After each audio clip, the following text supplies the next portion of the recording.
Welcome to the Grad School Femtoring Podcast. This is Doctora Yvette Martinez Vu, and I will be serving as your femtor, providing you with tips and tricks and everything else you need to know to get into graduate school. For the past 10 years, I've been helping undergraduate students get into top graduate programs in their field, and I'm really excited to share this information with you too.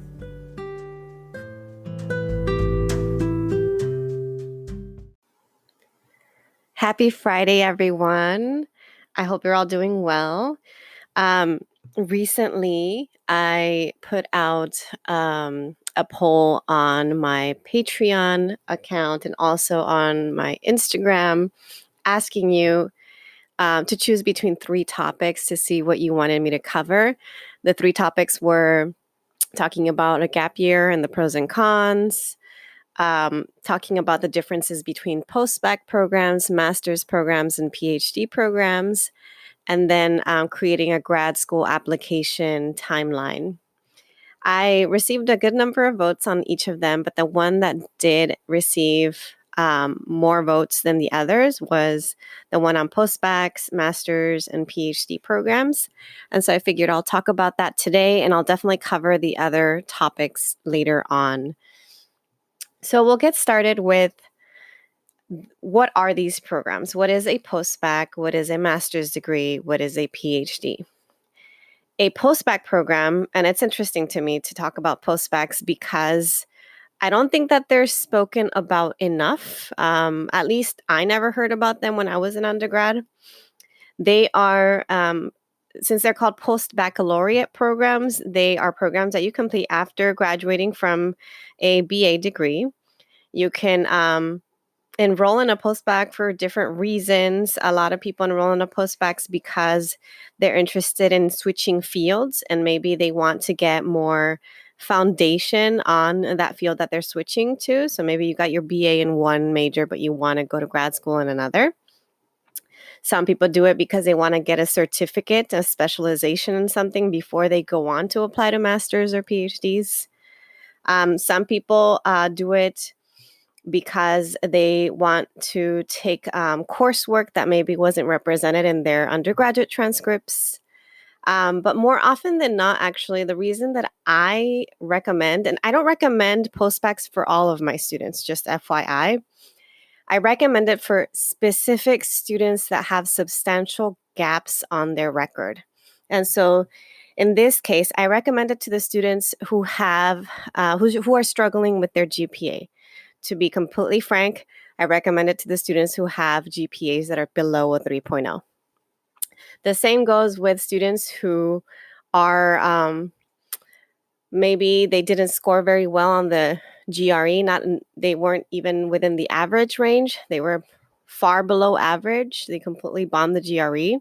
If they bomb the GRE and their GPA is not the highest in their field, I'll recommend a postbac. And then also, like I mentioned earlier, one good reason to recommend a postbac is for students who are switching fields. Again, they got their BA in something and they want to go to graduate school in something else. Postbacs are really great, actually. There are not that many of them, but they're really great because they are there to prepare you for a PhD. So unlike a master's degree, a lot of times master's degrees are very career-oriented. They can be terminal masters. You go out with the master's and you go straight into a job. Postbacs are really good for students who know for sure they want to go to a PhD program, but they're not very competitive this time around, so they need something to help strengthen their profile. Then a postbac is great for you. Some postbac programs actually provide GRE prep, so they not only provide you with coursework and research experience and a network with professors, sometimes even put you in cohorts where you get to interact with PhD students, but they're there walking you through the graduate school application process. So it's part of the program to help you apply to PhD programs. And some programs most of them have high rates of getting their students into PhD programs, but some of them will actually guarantee, we'll say after completing this 1 to 2 year postbac, usually it's 2 years, we guarantee that you'll be admitted to at least one top 10 program in your field. And what's even better about postbacs, which again, they're great programs if you know you want to get a PhD, but you don't think you're going to get into a PhD program right out of undergrad. The great thing is that postbacs provide funding. A good number of them do. Now, just a fair warning, there are more postbac programs in STEM fields than there are in the humanities and social sciences. Unfortunately, that's just the nature of how things are in academia. I mean, I am always incredibly frustrated at the fact that there's always more funding, more programs, etc., going towards STEM. A lot of times, social sciences and especially the humanities are undervalued, but that doesn't mean you shouldn't look for them. I know I had, oh, excuse me. Give me a minute. All right, thanks for hanging in there. I got another cough attack. This cold season has been relentless, and I feel like I may be coming on. Something else may be coming in. I have a bit of a sore throat. But anyway, what I was talking about is that I had a student who applied to a number of postbac programs in sociology only just a year ago. And she's actually in a really excellent postbac program now at Stanford. And it's paying her a living wage that's actually, she's making more than any of the students that I know that are currently in PhD programs right now. In fact, I had heard about this other postbac, this Kellogg program postbac at Northwestern that was paying $50K a year to each student, that's over double what you would make as a PhD student. That's wild. But just again, this is just to let you know that postbac programs exist. They're really great for students who are trying to fill a gap, and they are funded and sometimes provide GRE prep as well. So definitely look into them if you feel like you're one of those students who has a few gaps that you want to account for. Now, a master's program. So a master's program is also a program that you get after completing your BA. It's for folks who want to advance their knowledge. Maybe they're required to pursue a master's degree to move up in their field. Maybe they're not 100% sure they want to pursue a PhD. Or maybe they feel like their track record isn't as competitive for a PhD, or they don't feel prepared yet for a PhD, so they want to go the master's route. Now, let me talk a little bit more about why a master's versus a postbac or a PhD.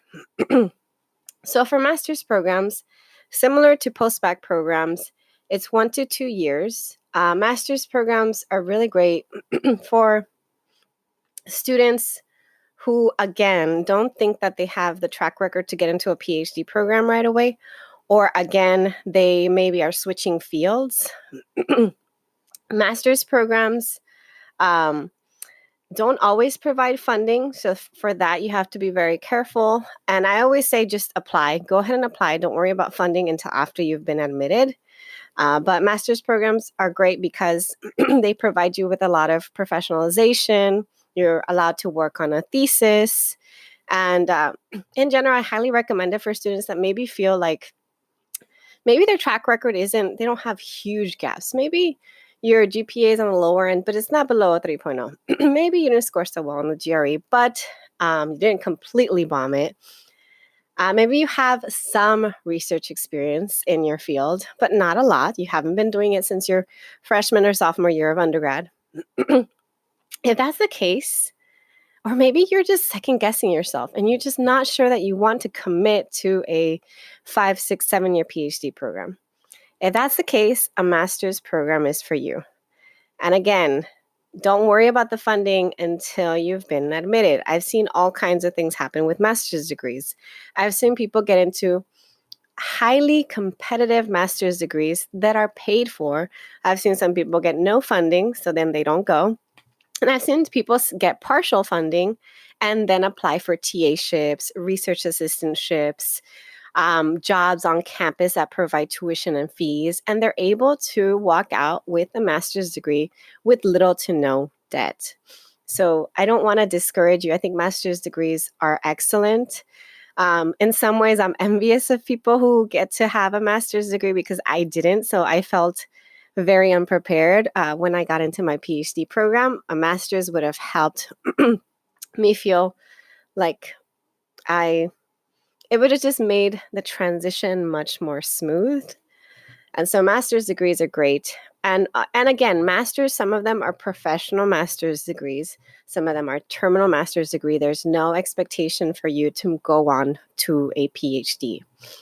And in some cases, like for some companies, for some positions, even like university positions, you will not be able to move up unless you have at least a master's degree. I'll let you know that for my position, I'm the assistant director of McNair. You have to have at least a master's degree and a PhD is preferred. So the person who had that position before me had a master's degree and now I have a PhD. And again, they wouldn't have considered me if I didn't have one or the other. So keep that in mind. Masters are great opportunities for career advancement too. Now a PhD. So why go on to pursue a PhD? Well, this is the Grad School Femtoring Podcast. And in actuality, the whole point of this podcast is for me to encourage you to pursue higher education. Why am I so passionate about it? I'm passionate about it because it has completely transformed and changed my life. Yes, getting a PhD was hard. Yes, it was a struggle to try to write a dissertation, contribute something new to the field, and self-identify as a scholar. But also, here are the things that I got out of it. The main thing that is intangible, that is priceless, that I got from my PhD is that I have this sense of consciousness building, this concientización, like who I am and my place in the world, my sense of identity. And there's a sense of like self-confidence and achievement that you get after having completed a PhD. So for me, especially in my field, theater and performance studies, I learned a lot about race, gender, sexuality, etc. And so now I feel very comfortable with my identity and my positionality in the world. And that nobody can take that away. Nobody can take away that that paradigm shift that I went through in grad school to really like understand how society works, to understand structures and the different forms of inequality and how to fight against that. I think I wouldn't have had that with just my BA degree. Yes, I would have had some extent of that, but in grad school is just much more, you're grounded much more in understanding everything because you just go in so much more depth with the readings. That's not to say you won't, I don't want to say that, if you pursue a PhD in a STEM field, you're not going to get that. I think there is a certain degree of skill set and lived experience that you get even if you're getting a PhD in STEM. That is still part of that consciousness raising of understanding as you're moving up, professionally, understanding yourself and where you are. So that's reason number one. Reason number two is just thinking professionally about the skill set that I gained in graduate school. And I think I developed a strong skill set through a number of different experiences.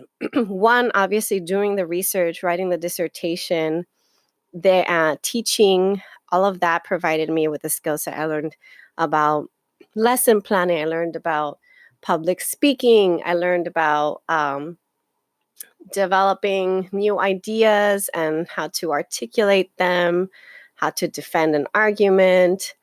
Those are things I learned just in my PhD program alone. But then also I worked multiple part-time jobs as a graduate research mentor, as a scholarship advisor. That's where I learned about grant writing. I learned about essay writing. I learned about how to get money and funding and paid, the ins and outs of all of that. And those are skill sets that have helped me get to the career that I have now. And hopefully in the next year or two, I'll become a director of a program. That is the goal. But I wouldn't have learned about project management and time management and stress management if it hadn't been for those experiences in grad school. And so I'm really grateful to them. And then I think that the last reason why I encourage higher education, and again, this is not, I don't want to say that a PhD is for everyone, because I do think there are some folks who are genuinely not interested and not as curious and maybe doesn't have as many questions. But if you are that person who's always questioning things, who's always wondering, who's always looking things up, and you just have this like inquisitive, curious nature to you, a PhD makes a lot of sense. If you are interested in pursuing a career in research, if you're interested in a career in academia, if you're interested in a career where you can use your academic skill set to help others, both within and outside the academy, you should probably pursue a PhD. So, who gets to apply to PhD programs right out of undergrad? I would say students who have been preparing from their junior and senior year. So it is incredibly hard to get into a PhD program, even with that training. Even if you are a McNair Scholar or a Mellon Mays Fellow, it's hard to get in. I'm not going to lie about that. But it's even harder if you don't have that understanding and you don't apply fall quarter or the fall term of your senior year. But you don't have to be a McNair Scholar or a Mellon Mays Fellow to get into a PhD right away. If you pursue research freshman, sophomore, even as late as your junior year, and you've been doing that consistently, you've demonstrated a track record of conducting research, developing relationships with 2 to 3 professors who are going to be your recommenders, and maybe you've presented your research at least on one occasion, and maybe you're thinking with your professor of submitting something that you've written to get it published.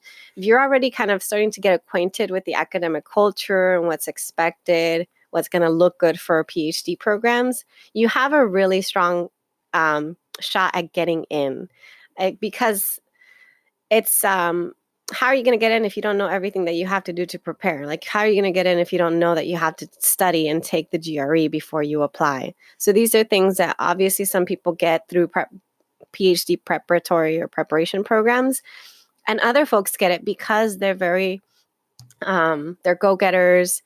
They reach out to their network of folks, and they learn just from the advice that they're getting from others. I know right away, actually, when I interview students for the McNair program, who's going to go to grad school with or without my help. And that's wild, because some students I know, like, they have no idea what they're getting themselves into, but they know they're definitely passionate about their topic. And I have this strong sense that they're so passionate about their topic that they're definitely like, they're a perfect candidate for graduate school, but maybe wouldn't go right away without our help. And then I know of the other students who just, maybe they're not low-income first gen, maybe they're just URM, or maybe they are low-income and first gen, but they have been doing the work since their freshman, sophomore year of like interacting with folks, learning as much as they can, and they know what's next. And they're going to go to grad school with or without my help. It's just the help will help them in the process, will make it a little less bumpy. The road will be less bumpy with our program. So yes, a PhD, if you've been preparing an undergrad for it, you can definitely apply right out of undergrad. If you're taking a gap year, and let's say you're taking a gap year and you didn't have as much research experience, I would recommend going with a master's degree first. And I would say master's, not as opposed to a postbac, unless you're switching fields or you have a substantial gap in your record. If that's the case, go for a postbac. And if you're not 100% sure about a PhD, again, a master's is great. In some fields, just FYI, a master's degree will not get you very far. And I'll just put it out there for those of you who are humanists like me. Master's in history, a master's in English, unfortunately, is not going to get you very far. And so if you are in those fields, in a humanities field, and you're interested in a master's degree, odds are you're most likely going to want to continue on and finish the PhD while you're at it. If you're doing a terminal master's in a very professional program where it's part of the curriculum to provide you with an internship to get a job right out of graduation, then great. You know there's an outcome right after the master's degree. You're going to get a job. You're going to get paid more. Go ahead and do that. But if there isn't that set curriculum for your master's degree, you should plan on having to apply to PhD programs while you're finishing up your master's degree. So I think that's all I want to share about post-bac programs, about master's degrees, about PhD programs. I definitely wanted to make you aware about post-bacs because, again, I hadn't really heard about them much. And I don't know about you, but I have the feeling that you may not have heard about them either. A lot of times when I mention it to my students, it's the first time they've heard about it. So definitely look into them, look into master's, look into PhD. The more you know before you apply, the better off you'll be. Now, thank you so much for bearing with me. I feel like every week there's something. I've got a cough attack, or just last time I had a stiff neck, or I've got a sick child. That's just the reality of like being open and honest and upfront with you. I am all about transparency. But I appreciate you for listening and for bearing with me. And I will talk to you all next week.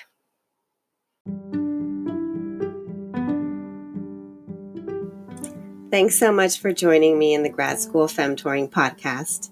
If you liked what you heard, please rate this podcast on iTunes, Spotify, or anywhere you tune in. You can also support the podcast by donating to my Patreon page, Anchor page, or Venmo account, which is at Grad School Femtoring. If you have questions or episode topics, you can contact me by sending me a DM on Instagram, sending me an email to gradschoolfemtoring@gmail.com, sending me a voice message on Anchor, or sending me a message via my personal website at YvetteMartinezvu.com. Until next time.